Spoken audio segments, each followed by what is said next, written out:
ॐ सहनाववतु सहनौ भुनक्तु सह वीर्यं करवावहै तेजस्विनावधीतमस्तु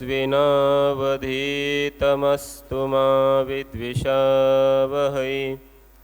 ॐ शान्ति शान्ति शान्तिः।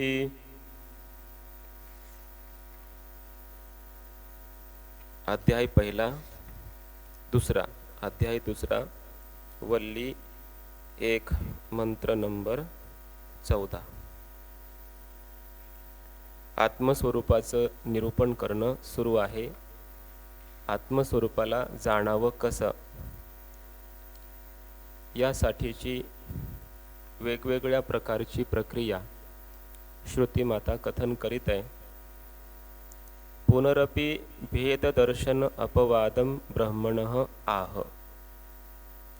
ब्रह्मस्वरूपाच्या ठिकाणी आपण जी भेददृष्टी करतोय, जे भेद ज्ञान आपल्याला होत आहे, त्याचा अपवाद निरास श्रुतिमाता आणखीही करीत आहे की ब्रह्मस्वरूपामध्ये आपल्यामध्ये कोणत्याही प्रकारचा भेद पाहू नये, अन्यथा मृत्योस्स मृत्युम गच्छति, त्याला जन्ममरणाची प्राप्ती होते।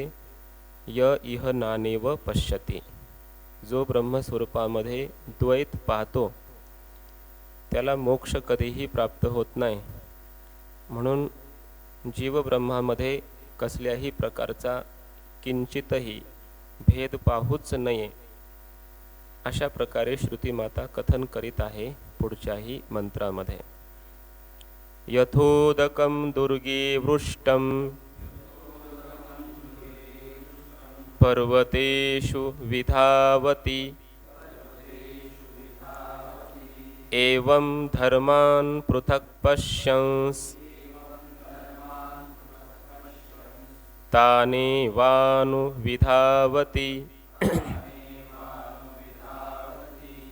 यथोदकं दुर्गे वृष्टं पर्वतेषु विधावति, एवं धर्मान् पृथक् पश्यन्स् तानेवानुविधावति। यथा उदकं दुर्गे वृष्टं पर्वतेषु विधावति, दृष्टांत दिलेला आहे। यथा ज्याप्रमाणे उदकं दुर्गे वृष्टं, पाणी अर्थात मेघातून पडलेलं पाणी एखाद्या उंच स्थानावर पडला असता, त्याचा वर्षाव झाला असता, पर्वतेषु विधावती, ते पर्वतांमध्ये म्हणजे पर्वतांच्या खाली जे निम्न देश आहे तिकडे ते धावतं, वाहून जातं। पर्वताच्या शिखरावर पाऊस पडला तर शिखरावरून ते हळूहळू पर्वतावर येतं, त्याच्यापेक्षा खालच्या स्थानी येतं, पर्वताहून पुन्हा ते खाली येतं। थोडक्यात जसं ज्ञानोबाराय म्हणतात, खालारा धावे पाणी, तोच दृष्टांत हा आहे। मेघातून पडलेलं पाणी जसं खालच्या दिशेने वाहत जातं, एवं त्याचप्रमाणे धर्मान पृथक पश्यन, आत्मस्वरूपाच्या ठिकाणी द्वैत पाहणारा, भिन्नता पाहणारा पुरुष तानेव अनुविधावती, अशाच प्रकारच्या भिन्न भिन्न शरीरांना तो प्राप्त होतो। अनेक प्रकारचे शरीर, जन्म मरण त्याला प्राप्त होत राहतात। जसं पाणी उंच जागेवर पडल्यानंतर खालच्या दिशेने धावत येतं, वाहत येतं, आणि येत असताना ते छिन्न भिन्न होतं,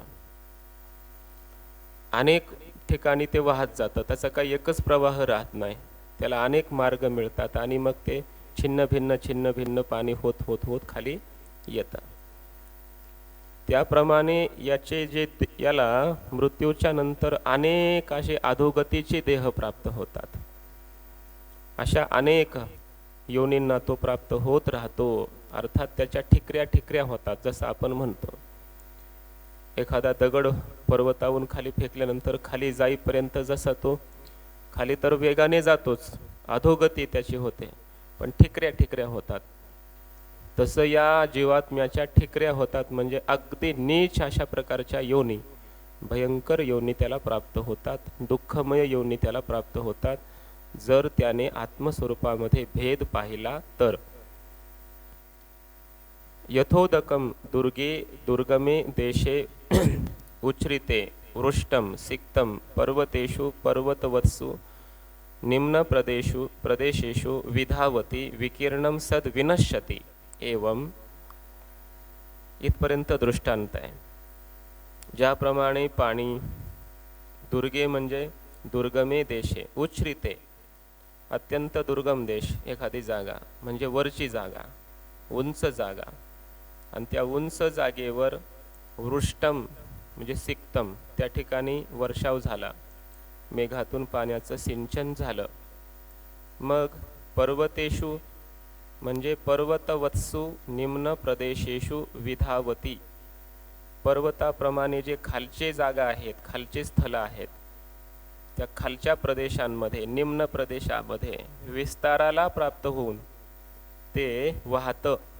म्हणजेच काय होतं,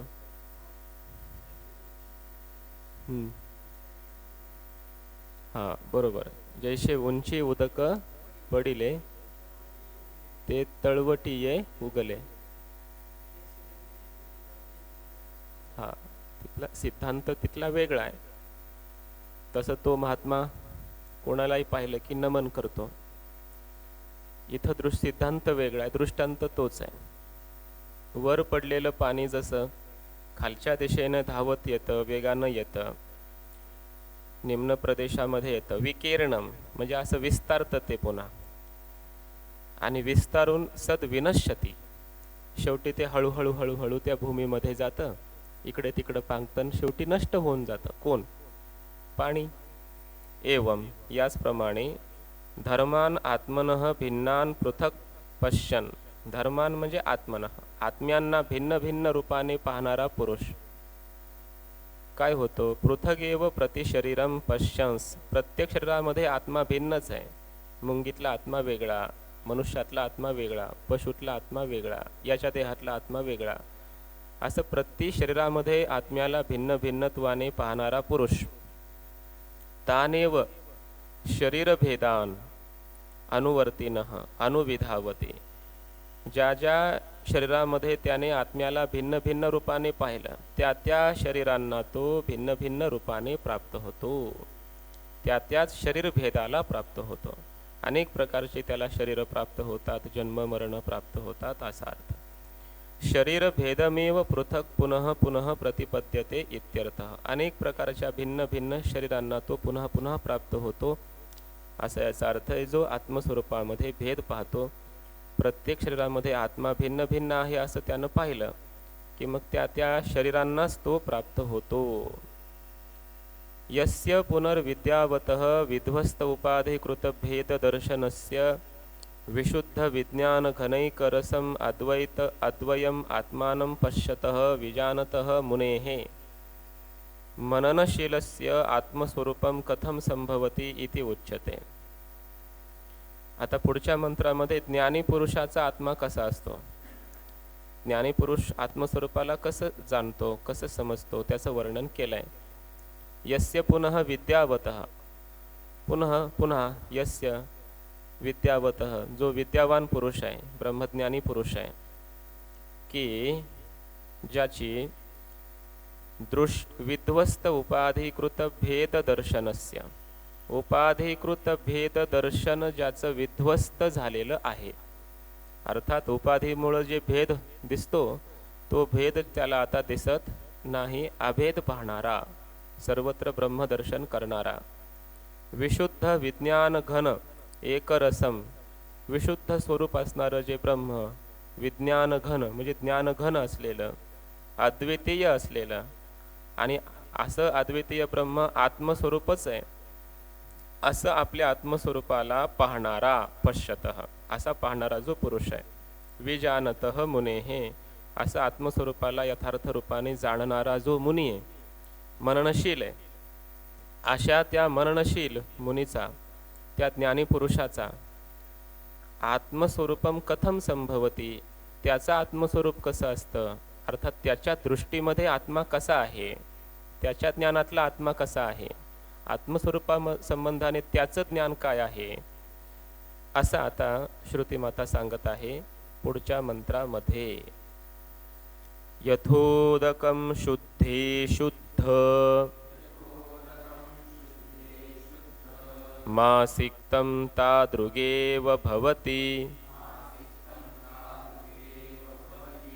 एवं मुनेर्विजानत आत्मा भवति गौतम यथोदकं शुद्धे शुद्ध मासिक्तं तादृगेव भवति एवं मुनेर्विजानत आत्मा भवति गौतम. यथा उदकं शुद्धे शुद्धम आसिक्तं तादृगेव भवति. या ठिकाणी त्या ज्ञानीपुरुषाच्या आत्मदर्शनासाठी दृष्टांत दिलाय. मागच्या मंत्रामध्ये अज्ञानी पुरुषाला जसं आत्मदर्शन होत होतं त्यासाठी तसा दृष्टांत दिला. आता या मंत्रामध्ये ज्ञानी पुरुषाला जसं आत्मदर्शन होतं, त्याचा आत्मा जसा आहे त्यासाठी दृष्टांत देत आहेत. ज्याप्रमाणे उदकम पाणी, शुद्धे शुद्धम आसिक्तम, शुद्धे जले शुद्धम जलम उदकम आसिक्तम सत असा अर्थ करायचा. शुद्ध पाण्यामध्ये शुद्ध पाणी जर आपण टाकलं तर तादृगेव भवती, ते पाणी तसंच होतं, एकरस होतं, एकरूप होतं. पाण्यामध्ये पाणी जसं एकरस व्हावं, एकरूप व्हावं, पाण्यामध्ये दगड टाकला एकरूप होणार नाही.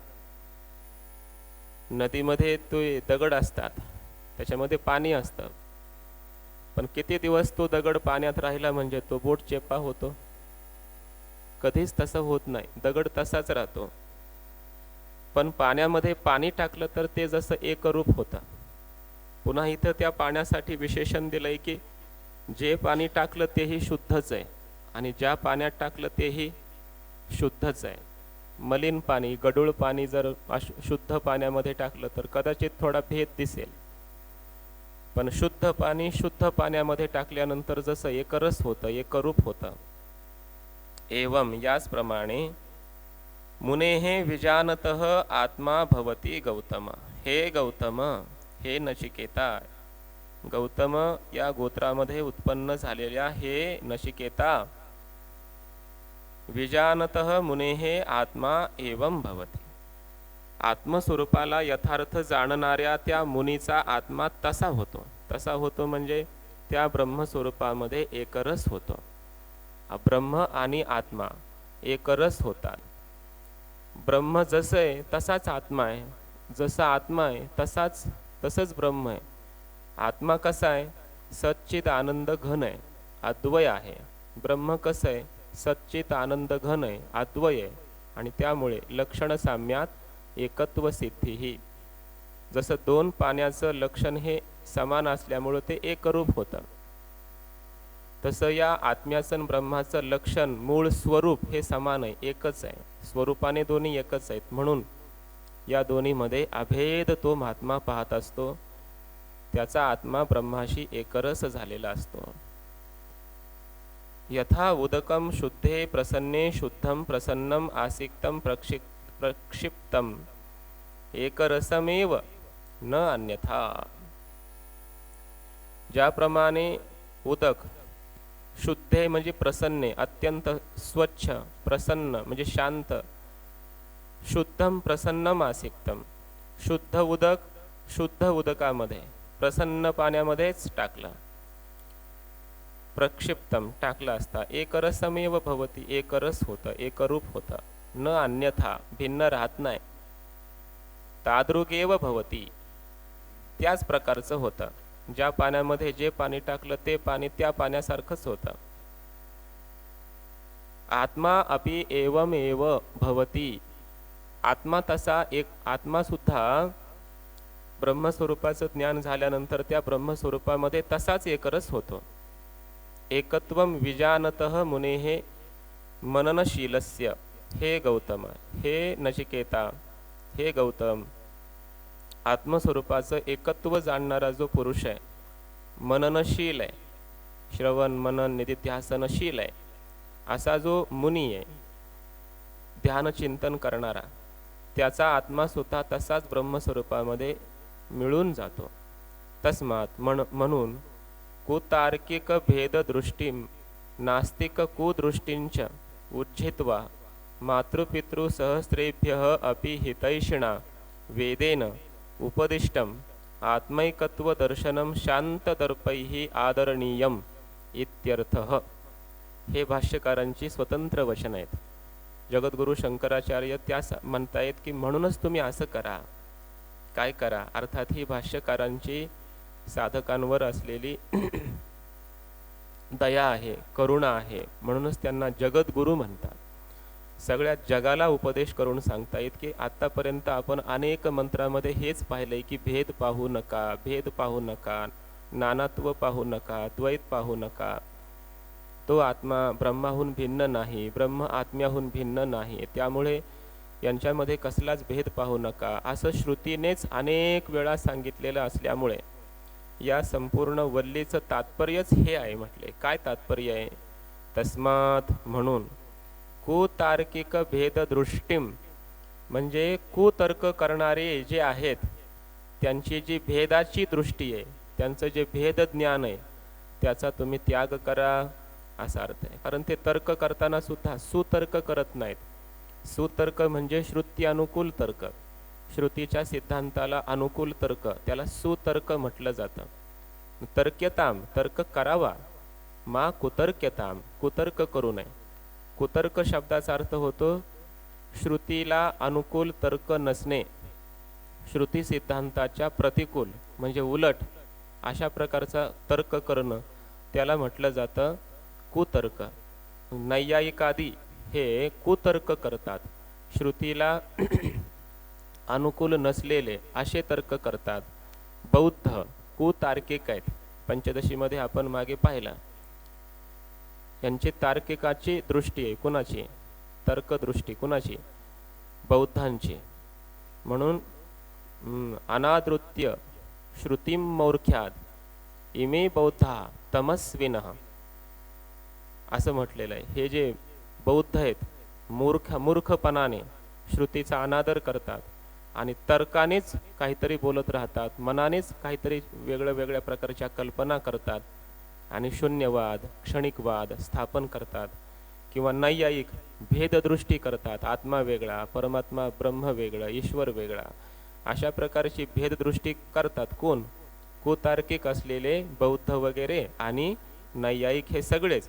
यांची कुतार्किकांची जी भेददृष्टी आहे तिचा त्याग करा, असं आपल्या साधकांना सूचना देत आहेत, सावधान करतायत. त्यांच्यापासून सावध राहा. कुतार्किक आहेत ते. आणि नास्तिक कुदृष्टींच उज्जित्वा, नास्तिकांची कुदृष्टी, त्यांचं तर ज्ञानच कु आहे असा अर्थ. शब्द ध्यानात घ्यावर कसे मांडलेत आचार्यांनी. कुतार्किकांची भेददृष्टी सोडा आणि नास्तिकांची कुदृष्टी सोडा असं म्हटलंय. इकडं तार्किकांना कु हे विशेषण दिलंय. तार्किक कसे आहेत? हे कुतर्क करणारे आहेत. आणि इकडे ह्या नास्तिकांच्या दृष्टीला विशेषण दिलंय कुदृष्टी. नास्तिकांची दृष्टी कशी आहे? कुदृष्टी आहे, वाईट दृष्टी आहे, भेदाकडे घेऊन जाणारी आहे, शून्यवादाकडे घेऊन जाणारी आहे, या क्षणिकवादाकडे घेऊन जाणारी आहे, म्हणजे जन्म मृत्यूला प्राप्त करून देणारी आहे. नास्तिकांच्या कुदृष्टीचा त्याग करून आणि कुतार्किकांच्या भेददृष्टीचा त्याग करून मातृपितृ सहस्रेभ्यः, आई वडील हजारो एकत्र केल्याच्या नंतर सुद्धा जी दया एकत्र होणार नाही, त्याच्याही पेक्षा अधिक दया घन असलेल्या हितैषणा, आपल्या हिताचाच इच्छुक असलेला जो वेद आहे, त्या वेदाने उपदिष्टम, वेदाने उपदेशलेलं आत्मैकत्व दर्शन, आत्मस्वरूपामध्ये एकत्वाचं दर्शन आपण केलं पाहिजे आणि त्याचाच आदर केला पाहिजे. शांत दर्पैही, अर्थात आपला अहंकार, दर्प, अभिमान शांत केला पाहिजे, सोडला पाहिजे. आपले हट्ट, आपला दुराग्रह सोडून आपण हितैषी असणाऱ्या हजारो माता पिता तुल्य अशा प्रकारच्या वेदाने उपदेशिलेलं जे आत्मैकत्व दर्शन आहे त्याचा सादर केला पाहिजे. वेदाने सांगितलंय ना आत्मैकत्व दर्शन आहे, तर ते दर्शन आपण कसं करावं? आत्मस्वरूपाच्या संबंधाने एकत्वाचंच करावं. आत्मा ब्रह्म, ब्रह्मच आत्मा असं एकत्व दर्शनच करावं. त्याचाच आदरणीय आदर करावा. हे जे भेददृष्टी आहे तिचा अनादर करावा. उज्झित्वा त्याग करून त्याग करावा त्यांचा, असा याचा अर्थ आहे. अर्थात हे भाष्यकारांचे दयाग्र अंतःकरणातून प्रकट झालेले शब्द आहेत. आयुष्यामध्ये कधीच विसरू नये. हे शब्द आपण आपल्या रूममध्ये किंवा आपल्या वहीमध्ये लिहून ठेवले पाहिजे की जगद्गुरु शंकराचार्य मातृ स्नेहाने या ठिकाणी आपल्याला समजावून सांगतायत. आणि तेही असं म्हणत नाहीत की मी सांगतोय म्हणून माझं ऐका, असं नाही. तर हजारो माता पिता एकत्र केल्यानंतर सुद्धा जी दया एकत्र होणार नाही, त्याही पेक्षा अधिक दया घन आहे वेद. अशा हितैषी असलेल्या अहितापासून काढिती, हित देवोनी वाढविती, नाही श्रुती परवती माऊली जगा. तसं इथं आचार्य म्हणतायत मातृपितृ सहस्रेभ्य अपि हितैषिणा. हजारो मातांपित्यापेक्षा सुद्धा दयाघन असलेल्या अशा हितैषी वेदाने ज्याचा उपदेश केलाय असं जे आत्मैकत्व दर्शन त्याचाच आदर करा. तेच आदरणीय आहे. पण ते आदरणीय होण्यासाठी काय केलं पाहिजे? शांत दर्प आपला शांत झाला पाहिजे. आपला अहंकार गेला पाहिजे. आपण आपल्या कल्पना सोडल्या पाहिजे. मला असं वाटतंय हे सोडलं पाहिजे. तुला काही वाटेल म्हणून स्वतःच्या बुद्धीनं शास्त्राचा विचार करायचा नसतो. हा मोक्षाचा मार्ग आहे. मनोमार्गे गेला तो तेथेची मुकला, असं होतं. म्हणून संतांचे संगती मनोमार्ग गती. आचार्यवान पुरुषो वेद. त्याला गुरु पाहिजेत, शास्त्र पाहिजे, तेही वेदांत शास्त्र पाहिजे, उपनिषद पाहिजेत, वेदांचा उपदेश झाला पाहिजे. आणि मगच त्याला हे ज्ञान होत असतं. स्वबुद्धीने होत नाही. मग त्यालाच कुतर्क म्हणतात, त्यालाच कुदृष्टी म्हटलेलं आहे. अशा प्रकारे या ठिकाणी ही प्रथम वल्ली द्वितीय अध्यायातील समाप्त झाली.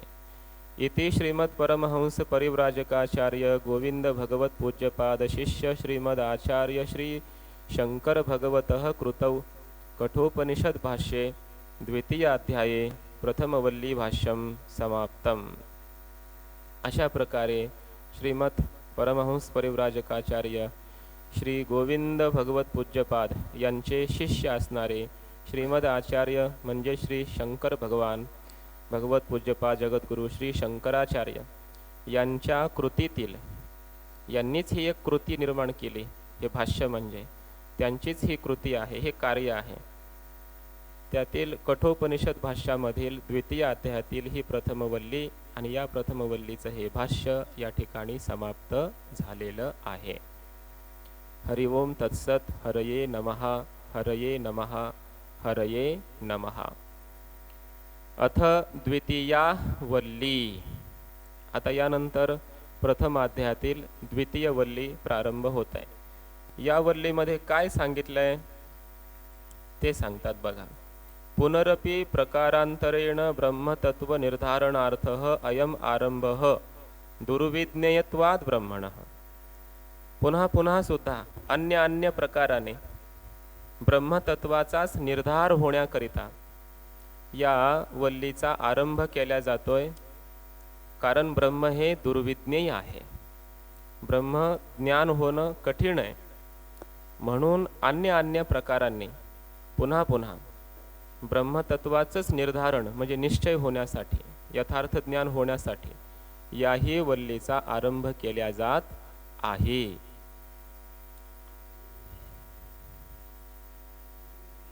दुर्विज्ञेय म्हणजे जाणणं कठीण आहे असं. पुरमेकादशद्वार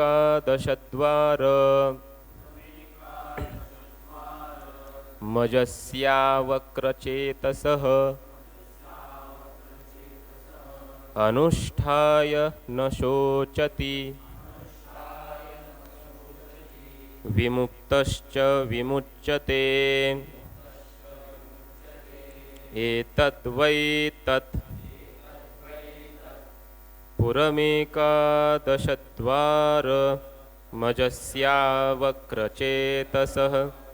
अनुष्ठाय न शोचति विमुक्तश्च विमुच्यते एतद्वै तत् पुरम एकादशद्वारम अजस्य अवक्रचेतसः अनुष्ठाय न शोचति विमुक्तः च विमुच्यते। अवक्रचेतसः अजस्य एकादशद्वारम पुरम। अजस्य म्हणजे जो जन्मरहित आहे, अजन्मा असा आत्मा। अवक्रचेतसः अर्थात त्याचं ज्ञान कधीही लुप्त होत नाही, नित्य ज्ञान स्वरूप असलेला असा आत्मा। अशा आत्म्याला एक शरीररूपी नगर पूर प्राप्त होतं। त्या पुराला 11 द्वार आहेत। 11 द्वारांचं एकादशद्वारम 11 द्वारांचं हे एक पुर म्हणजे नगर म्हणजे हे शरीर हे या जन्मरहित आणि ज्ञान स्वरूप असलेल्या अशा आत्मस्वरूपाला प्राप्त झालेलं आहे। अनुष्ठाय न शोचती अशा आत्मस्वरूपाचं ध्यान करून चिंतन करून, अनुष्ठान शब्दाचा अर्थ या ठिकाणी आहे यथार्थ ज्ञान प्राप्त करून त्याचं ध्यान करणं, ज्ञानपूर्वक ध्यान करून न शोचती मग तो साधक शोक करीत नाही, शोकातून मुक्त होतो, दुःखातून मुक्त होतो, आनंदावाप्ती त्याला होते। विमुक्तः च विमुच्यते आणि तो विमुक्त असलेलाच विमुक्त होतो। विशेष रूपाने तो अगोदरच मुक्त असतो, कधी बद्ध झालाच नाही आत्मा, मुळातच तो मुक्त आहे। आपण जे ते प्रमाण म्हणतो ना, मुक्त कासया म्हणावे बंधनची नाही ठावे, हे विमुक्तश्च विमुच्यते त्याचा अनुवाद आहे। बंधनच नाही त्याला कधी म्हणजे विमुक्त हा, म्हणून त्याला मुक्त तरी काय म्हणायचं म्हणजे विमुच्यते असा त्याचा अर्थ आहे।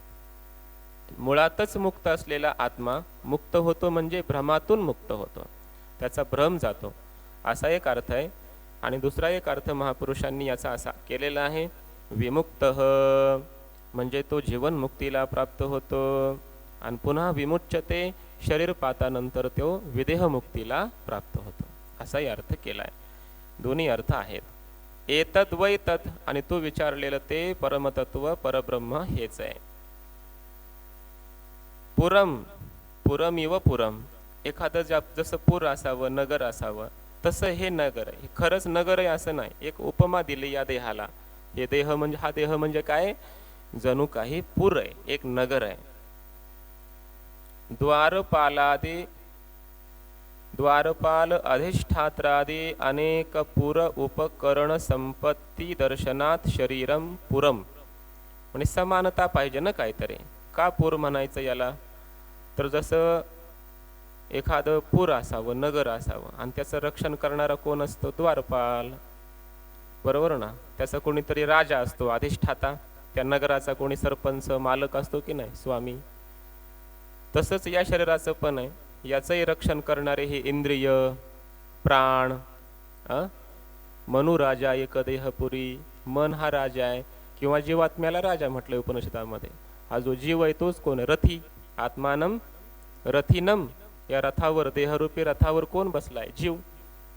तिथंही मन शब्दाचा अर्थ मन उपहित चैतन्य म्हणजे जीव असाच घ्यावा लागतो। मनुराजा, एकटं मन तर जड आहे, एकटा जड असणारं मन राजा होऊ शकत नाही, म्हणून त्याही ठिकाणी जीव असाच अर्थ घ्यावा लागतो। म्हणून त्याप्रमाणे ते समानता असल्यामुळे या शरीराला सुद्धा पूर असं म्हटलेलं आहे। जसं त्या नगरामध्ये अनेक प्रकारचे उपकरण असतात, सामग्री असते, दिसून येते, तशी या देहामध्ये सुद्धा इंद्रिय प्राण वगैरे ही सगळी सामग्री उपकरण आहेत। म्हणून या सादृश्यामुळे या देहाला पूर असं म्हटलंय।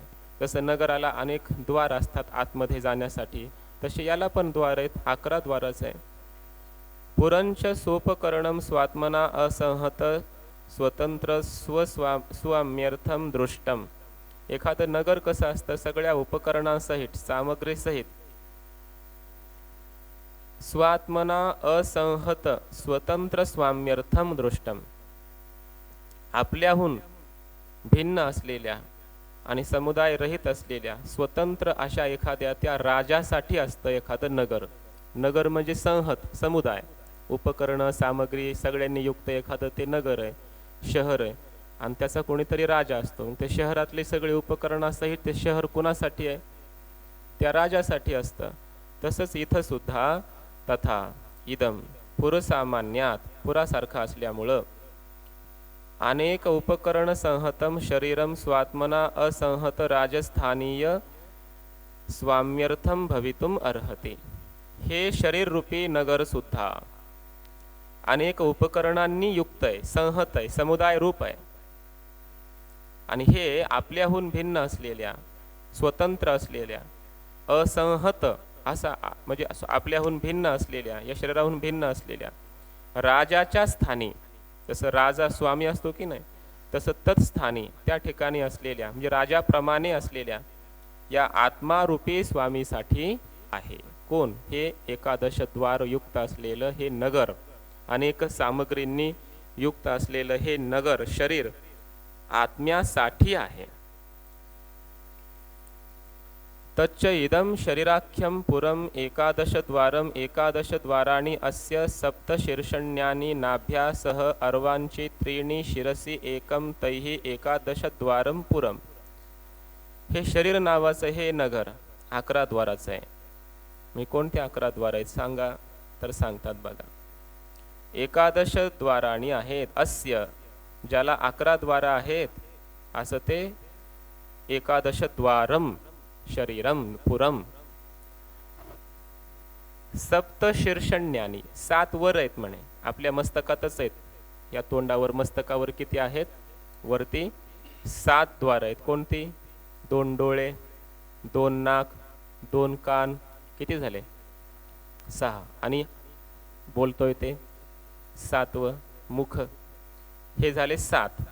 नाभ्यासह आरवांची त्रीणी, नाभी सकट खाली 3 आहेत म्हणजे नाभी 1, किती झाले मग? 8. आणि पुन्हा दुसरे 2 शिश्न आणि गुदा, हे किती झाले? 10. आणि शिरसी एकम, आपल्या मस्तकावर 1 आहे, त्याला ब्रह्मरंध्र म्हणतात. ते योगी पुरुषाला कळतं, तिथून तो आपला प्राण ब्रह्मस्वरूपामध्ये विलीन करतो. शिरसी एकम तैहि एकादश द्वारम पुरम. अशा या 11 द्वारांनी युक्त कोण आहे? हे शरीर रूपी नगर आहे. कस्य, कुणाचं आहे हे? अजस्य, अज अशा आत्म्याचं, म्हणजे जन्मादि विक्रिया रहितस्य आत्मनः राजस्थानीयस्य. जन्म वगैरे संपूर्ण जे षडभाव विकार आहेत, अस्ति जायते वर्धते विपरिणमते अपक्षीयते विनश्यती, या षडभाव विकारांनी रहित असलेला जो अज जन्मरहित विनाशरहित असा जो आत्मा, की जो राजस्थानीय आहे, म्हणजे राजस्थानचा आहे असं नाही.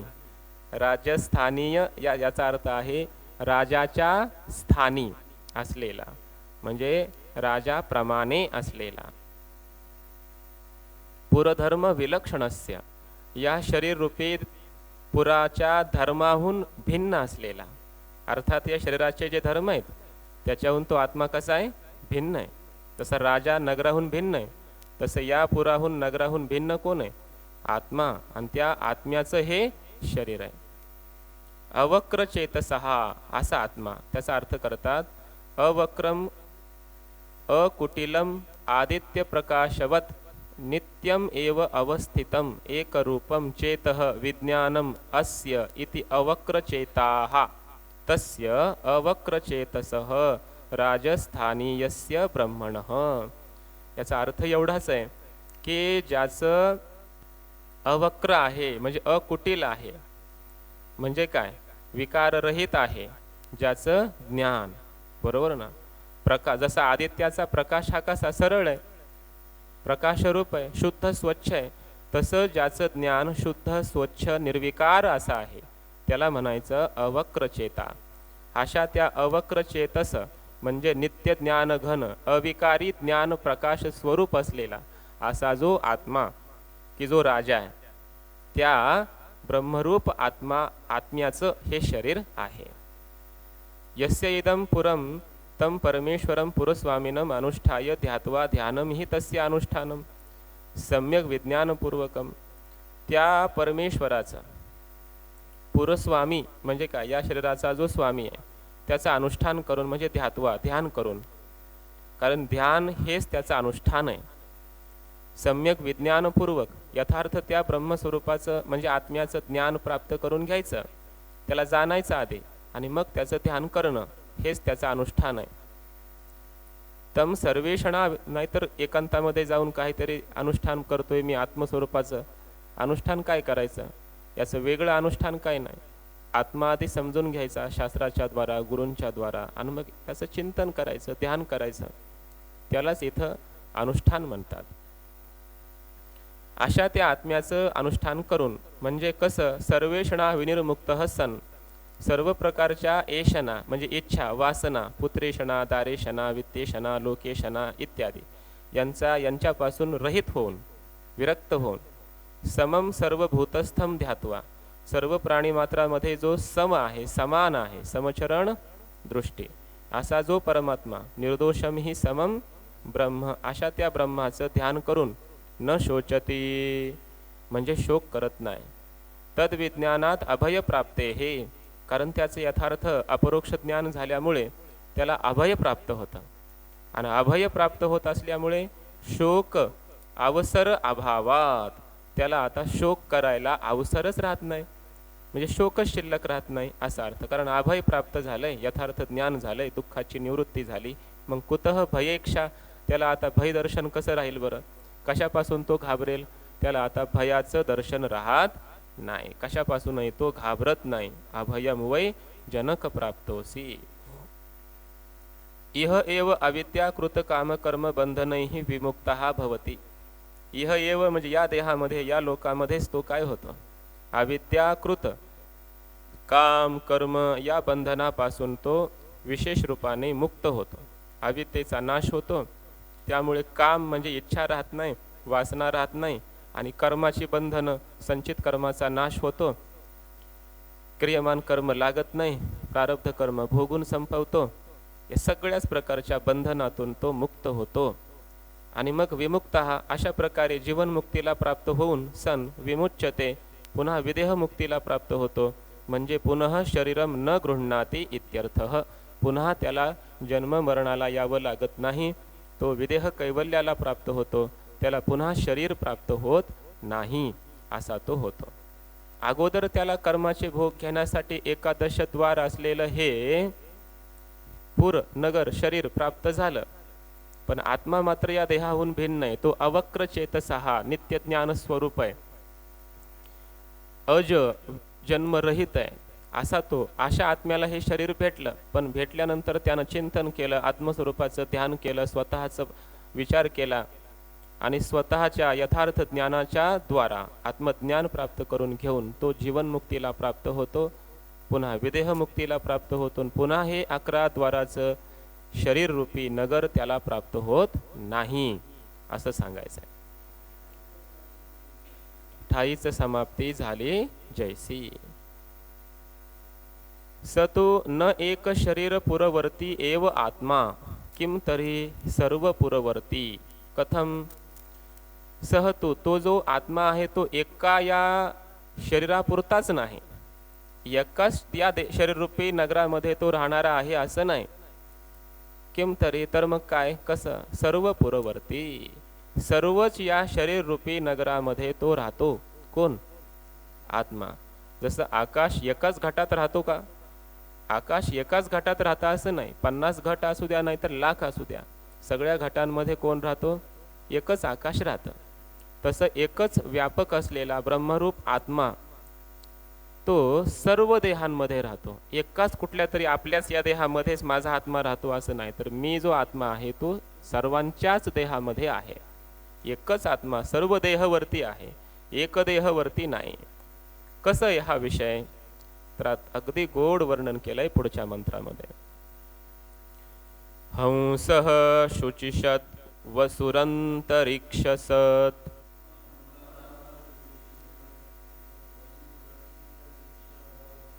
हंसः शुचिषत् वसुरन्तरिक्षसत्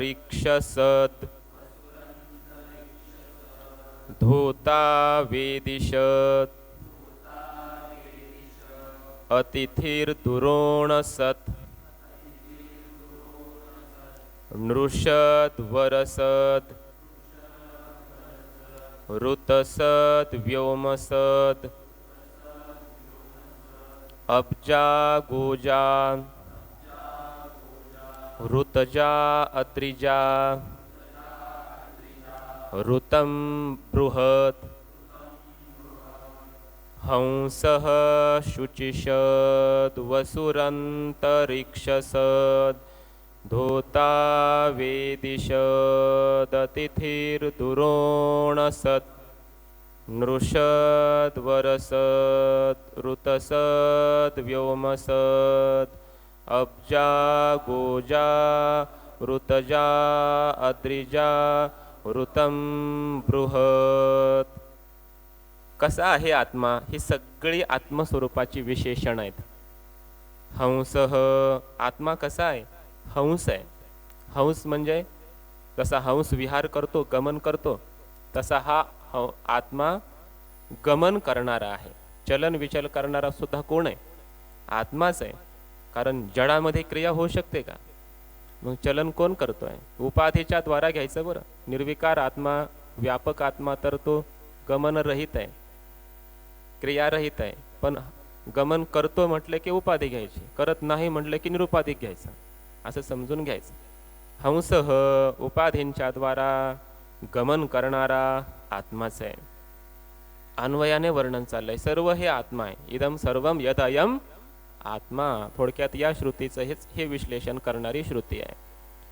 शुचिषद म्हणजे आकाशामध्ये चालणारा, सूर्य रूपाने गमन करणारा कोण आहे?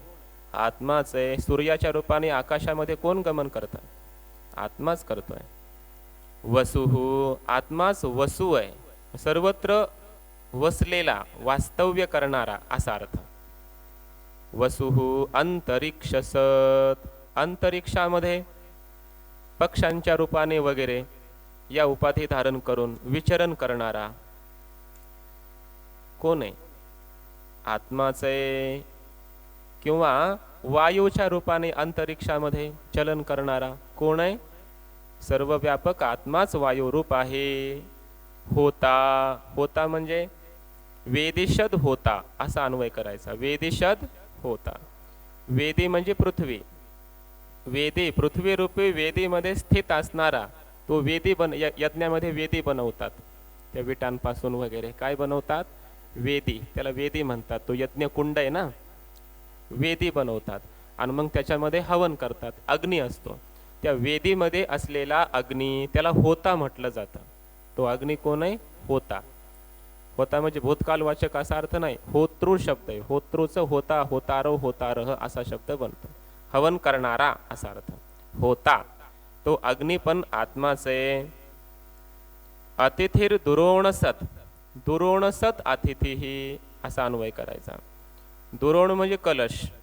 त्या कलशामध्ये सोमरस ठेवला जातो. यज्ञामध्ये सोमरस लागतो. वनस्पतींपासून कुटून वगैरे एक रस बनवतात. त्याला सोमरस म्हटलं जातं. तो सोमरस सुद्धा आत्माच आहे.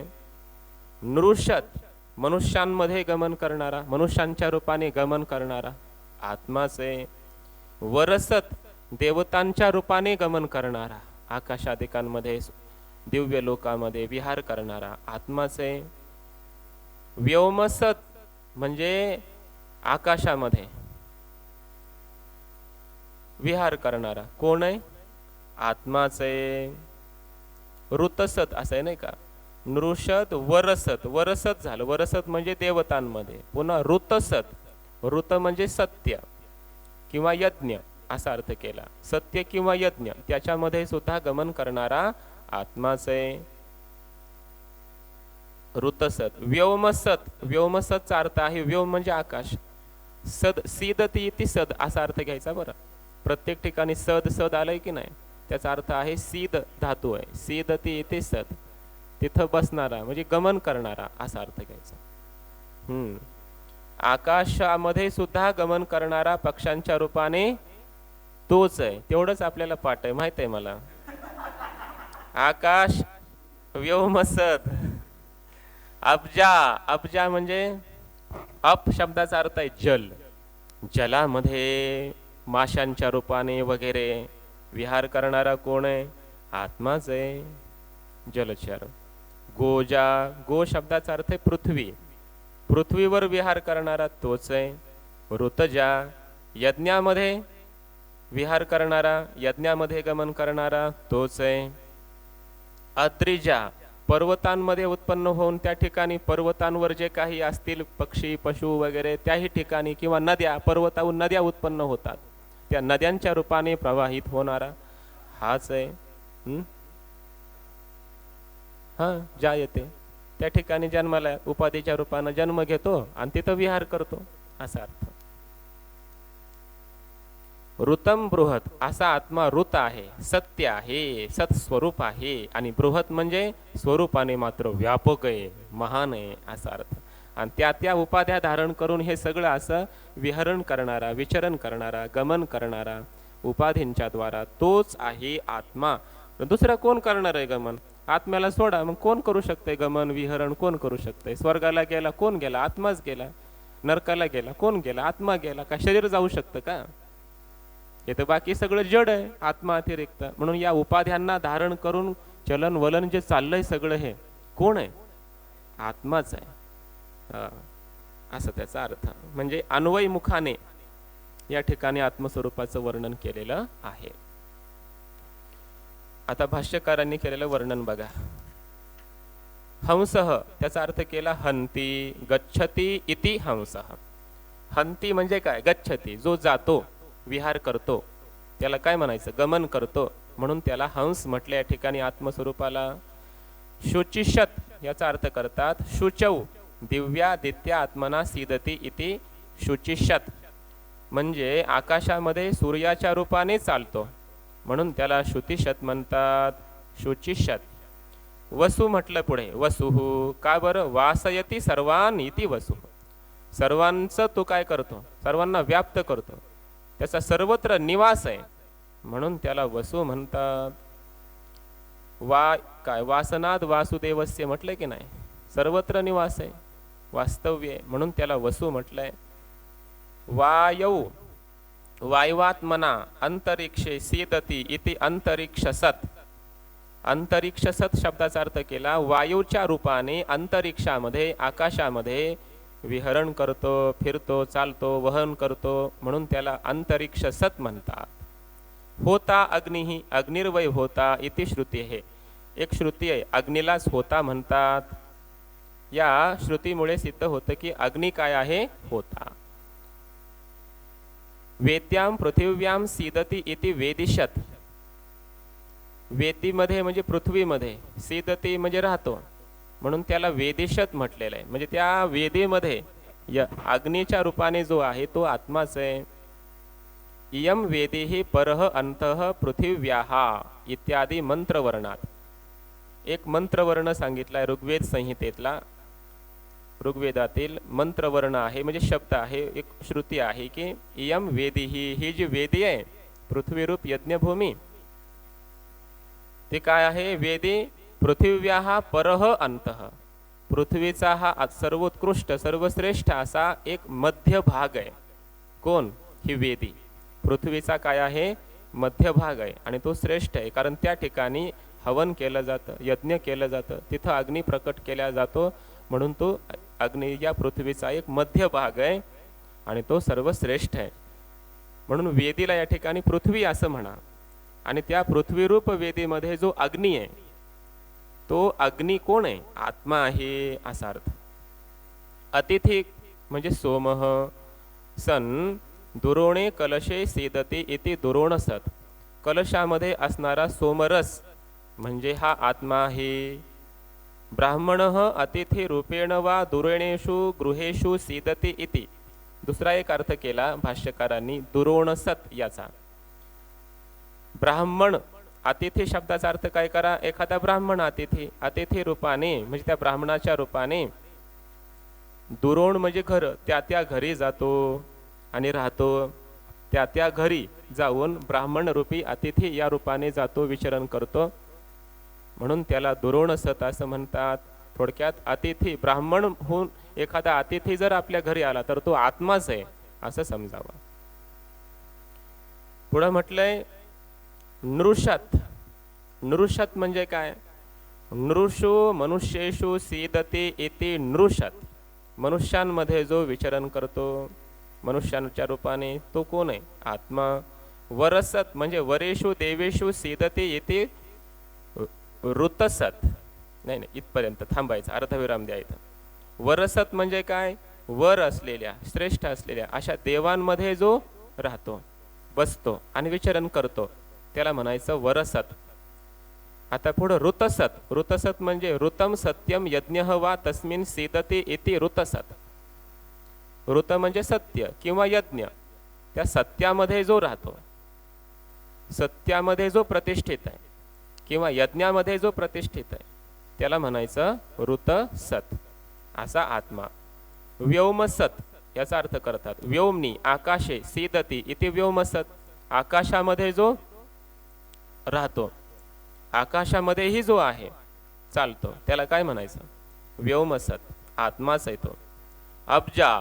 अब्जा शब्दाचा अर्थ करतात अप्सु शंख शुक्ती मकरादी रूपेण जायते इति अब्जा. म्हणजे काय, पाण्यामध्ये शंखाच्या रूपाने, शुक्ती बरोबर ना, शुक्तीच्या रूपाने म्हणजे शिंपलं वगैरे, मकरादी रूपेण किंवा माशाच्या रूपाने जन्माला येतो. कुठे, पाण्यात. तो कोण आहे, आत्माच आहे. गोजा त्याचा अर्थ करतात गवी. खाली लक्ष द्या ना, ग्रंथात बघा ना, काय पोथी आहे काय ऐकायला, हे शब्दाकडे बघा जावं, तिथं अर्धविराम द्या म्हटलं की फट देशी द्यायचा, पेन हातात ठेवायचा, लक्ष द्यायचं. त्याचा अर्थ काय केला, गोजा म्हणजे गवी पृथिव्याम व्रीहि यवादे रूपेण जायते इति. गवी म्हणजे पृथिव्याम, पृथ्वीमध्ये, व्रीहि तांदूळ, यव जवस वगैरे या धान्याच्या रूपानं जन्माला कोण येतो, आत्माच येतो. पुढे येणार आहे आपल्याला उपनिषदांमध्ये आत्म्याची मृत्यूनंतर कशी गती होते, मृत्यू झाल्यावर आत्मा कुठे जातो, कसा जातो. स्वर्गातून तो आत्मा पुन्हा खाली येतो, मग येताना कसा येतो, धान्याच्या रूपानं येतो, पाण्याच्या रूपानं. अगोदर मेघवृष्टी होते ना असं म्हटलंय मागे. आपण एक असं सांगू लागलं की मग वर बघायचं. ज्यावेळेस मी ग्रंथातलं सांग नाही काहीतरी वेगळं सांगालो तेव्हा वर बघितलं तर काय अडचण नाही ना. जेव्हा ग्रंथ वाचाय सुरू केलं मग खाली बघायचं आता सांगालेत म्हणून. काय चला घेऊ वाचून, जाऊ दे. ऋतजा यज्ञांग रूपेण जायते इति. यज्ञाच्या अंगाच्या रूपानं जन्माला येतो तो, त्याला म्हणायचं ऋतजा. आद्रिजाहा पर्वतेभ्यः नद्यादी रूपेण जायते इति. पर्वतांपासून जो जन्माला, नदी इत्यादी रूपानं जन्माला येतो तो आत्माच आहे. सर्वात्मा अपि सन ऋतम अवितथ स्वभावः एव. हा आत्मा सर्वांचाच आत्मा आहे असा असूनही तो ऋत आहे, म्हणजे अवितथ स्वभाव आहे, म्हणजे सत्य आहे. वितथ शब्दाचा अर्थ होतो मिथ्या आणि अवितथ म्हणजे सत्य, सत्य स्वभाव आहे, सत्य स्वरूप आहे, म्हणून त्याला ऋतम असं म्हटलंय मंत्रामध्ये. अजून कसा शेवटचं विशेषण आहे बृहत. त्याचा अर्थ करतात महान. आत्मा महान आहे, व्यापक आहे, सर्व कारणत्वात, सर्वांचं कारण आहे म्हणून त्याला महान म्हणतात. यदा अपि आदित्यः एव मंत्रेण उच्यते तदा अपि अस्य आत्मस्वरूपत्वम् आदित्यस्य इति अंगीकृतत्वात् ब्राह्मण व्याख्याने अपि अविरोधः.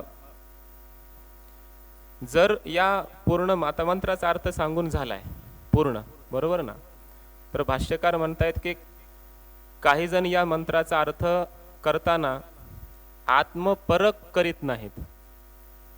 या मंत्रामध्ये आत्म्याचं वर्णन केलंय असं ते अर्थ करीत नाहीत.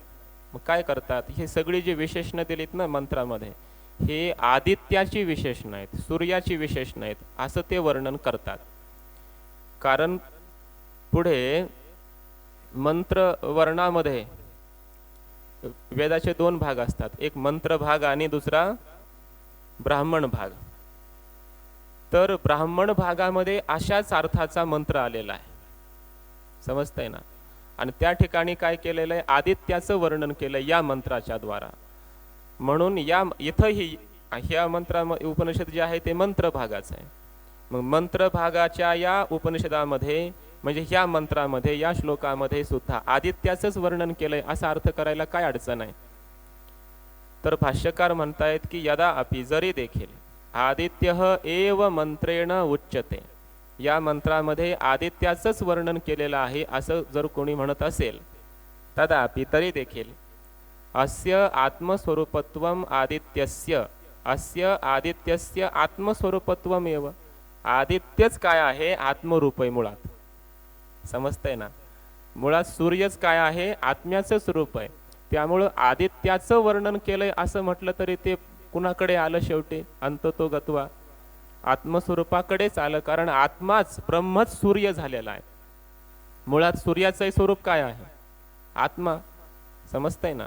म्हणून आदित्याचं वर्णन या मंत्रामध्ये केलंय असं जर कोणी म्हणत असेल तर खुशाल म्हणा, कारण आदित्य आमचा आत्माच आहे, त्यामुळे हे आत्म्याचंच वर्णन आहे शेवटी असं सिद्ध होतं. मग एवढंच म्हणावं लागेल, आदित्य रूप आत्म्याचं वर्णन, एवढंच आम्ही म्हणू, दुसरं काही म्हणणार नाही, समजतंय ना.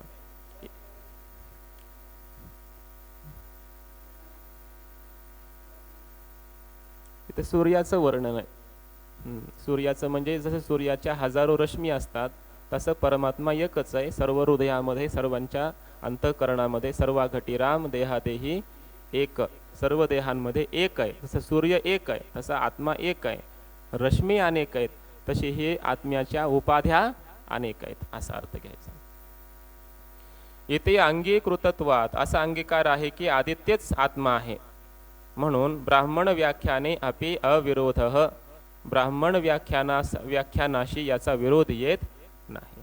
या मंत्रामध्ये जे कथन आहे त्याचा ब्राह्मण भागामध्ये जे वर्णन केलेलं आहे, आदित्याचं वर्णन केलेलं आहे या मंत्रामध्ये, त्याच्याशी याचा काय येत नाही, विरोध येत नाही. ब्राह्मण भागात या मंत्राच्या द्वारा आदित्याचं वर्णन आहे, इथं मंत्र भागात या मंत्राच्या द्वारा आत्म्याचं वर्णन आम्ही केलं. दोन्हीमध्ये विरोध नाही. का नाही, आदित्य आणि आत्मा दोन्ही एकच आहेत. म्हणून सर्वव्यापी एकः एव आत्मा जगतः न आत्मभेदः इति मंत्रार्थः. शेवटी भाष्यकार या मंत्राचा तात्पर्यार्थ सांगतायत की या संपूर्ण जगतामध्ये जेवढे काही शरीर आहेत त्या सर्व शरीरांमध्ये, सर्व वस्तूंमध्ये, जड, चेतन, नदी, शिंपलं, मासे, हे सगळंच घेतलं की नाही, या सगळ्या शरीरांमध्ये, प्रत्येक पदार्थामध्ये आत्मतत्व एकच आहे. न आत्मभेदः, आत्म्यात भेद नाही, एकच आत्मा त्या प्रत्येक शरीरामध्ये व्याप्त आहे असं वर्णन केलेलं आहे. तात्पर्य हे सांगायचंय की या सर्वांचा आत्मा एक आहे. एकाच देहामध्ये एवढाच मी आत्मा आहे असं नाही, तर सर्व देहांमध्ये आत्मा मीच आहे, माझाच आत्मा, मीच आत्मरूपाने सर्वांच्या देहामध्ये आहे, प्रत्येक वस्तूमध्ये आहे, जडामध्ये आहे, चेतनामध्ये आहे, चर अचर शून्य स्थावर जंगम व्यापुनी राहिला अकळ. असा कोण आहे, हा आत्माच आहे असा याचा अर्थ आहे. जी एक हरी आत्मा जीव शिव समा वाया तू दुर्गमा न घाली मन. आत्मा एकच आहे, तोच जीवामध्ये, तोच शिवामध्ये आहे, जीव शिव समा. बाकीचा विषय आता उद्या घेऊ. पुंडलिक वरदा हरी विठ्ठल श्री ज्ञानदेव तुकाराम माऊली ज्ञानेश्वर महाराज की जय. ओम पूर्णमदः पूर्णमिदं पूर्णात् पूर्णमुदच्यते पूर्णस्य पूर्णमादाय पूर्णमेवावशिष्यते. ओम शांती शांती शांती.